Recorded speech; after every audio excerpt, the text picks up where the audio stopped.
हरियाणा में कांग्रेस पार्टी के वरिष्ठ नेता और हिसार लोकसभा सीट से इंडिया गठबंधन के उम्मीदवार जयप्रकाश ने अपनी सीट पर कांग्रेस पार्टी में भीतरघात से साफ इनकार किया है। उचाना विधानसभा में चौधरी बीरेंद्र सिंह को लेकर जेपी ने कहा कि चौधरी बीरेंद्र सिंह हमारे बुजुर्ग नेता हैं। हिसार में जेपी से खास बातचीत की है टोटल न्यूज के associate editor doctor Mahesh Kumar ने।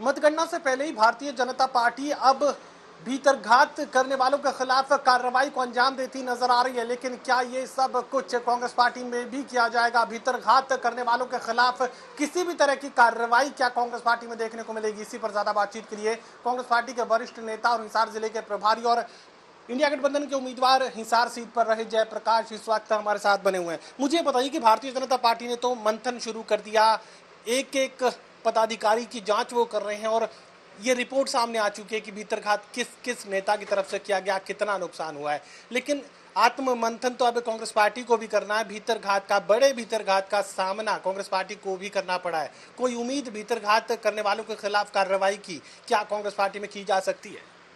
नहीं, आप कैसे कह सकते हैं कि भीतरघात हुआ है? कांग्रेस के सब लोग काम कर रहे थे, कोई भीतरघात नहीं। जिसका जितना सामर्थ्य था उतना उसने काम किया। भीतरघात से दो टूक इनकार को, लेकिन भिवानी सीट का मैं जिक्र करूं तो रावदान सिंह के खिलाफ खुल्लम खुल्ला यहां पर किरण चौधरी ने, उनके समर्थकों ने वोट मांगने के काम किए, बीजेपी को वोट डलवाने के काम किए। ये जानकारी क्या आप तक नहीं पहुंच पाई?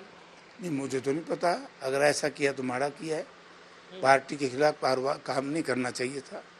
देखो भाई, साफ बात है, ये तो पार्टी में रहो ना, पार्टी में रहो तो पार्टी को वोट दो। बाकी मेरे को तो ऐसी कोई जानकारी है नहीं। उचाना विधानसभा सीट का मैं जिक्र करूं तो यहाँ पर ये कहा जा रहा था कि जो नए लोग पार्टी में शामिल हुए, चौधरी बीरेंद्र सिंह, उनका परिवार भी शामिल हुआ है, घर वापसी का जिक्र हुआ। उसके बाद 50,000 की लीड का अंदाजा आप लोग लगाए हुए थे कि उचाना विधानसभा क्षेत्र से आपको मिल सकती है, लेकिन वहां पर यह कहा जा रहा है कि बड़े भीतरघात का सामना आपको करना पड़ा है। नहीं, ऐसे कैसे कह सकते हैं बड़े भीतरघात का? मुझे तो नहीं सोचता, क्योंकि अब की बार लोगों ने मन बनाया था। लोगों ने अब की बार मन बना लिया था चुनाव से पहले ही कि बीजेपी को हराना है और कांग्रेस को जिताना है। कांग्रेस पार्टी के पक्ष में हवा थी। मुझे नहीं सोचता कि कहीं से भीतरघात हुआ है, क्योंकि जब हवा तेज चलती है तो इसका कोई असर नहीं पड़ता। तो इसलिए हमारे यहाँ तो कोई गड़बड़ मुझे तो दिखाई नहीं देती। चौधरी बीरेंद्र सिंह का ये कहना कि उचाना विधानसभा क्षेत्र का वोटर कांग्रेस पार्टी को तो वोट देना चाहता था, लेकिन जेपी को वोट देने के लिए तैयार नहीं था। शायद यही वजह की लीड आपकी कम रहेगी। ये जवाब चौधरी बीरेंद्र सिंह की तरफ से दिया गया। बीरेंद्र सिंह की बात बीरेंद्र से पूछो, बूढ़ा आदमी है, बुजुर्ग है, मैं उसका सम्मान करता हूँ, कुछ भी कह दे।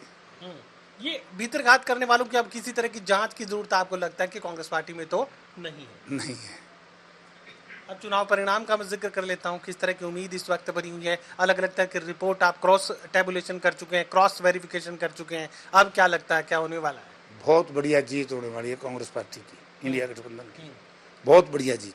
ये 10 की 10 सीटों का जिक्र यहाँ पर नायब सिंह सैनी की तरफ से दोबारा से किया गया और वो ये भी कह रहे हैं कि रोहतक सीट पर 1 लाख सीट वोटों से जो है दीपेंद्र सिंह हुड्डा को भारतीय जनता पार्टी हराने जा रही है। क्या लगता है? नायब सिंह सैनी राजनीति में परिपक्व नहीं है। बीजेपी ने इस तरह का काम कर दिया हरियाणा प्रदेश में कि दोबारा जिंदगी में भाजपा सत्ता में नहीं आएगी हरियाणा में।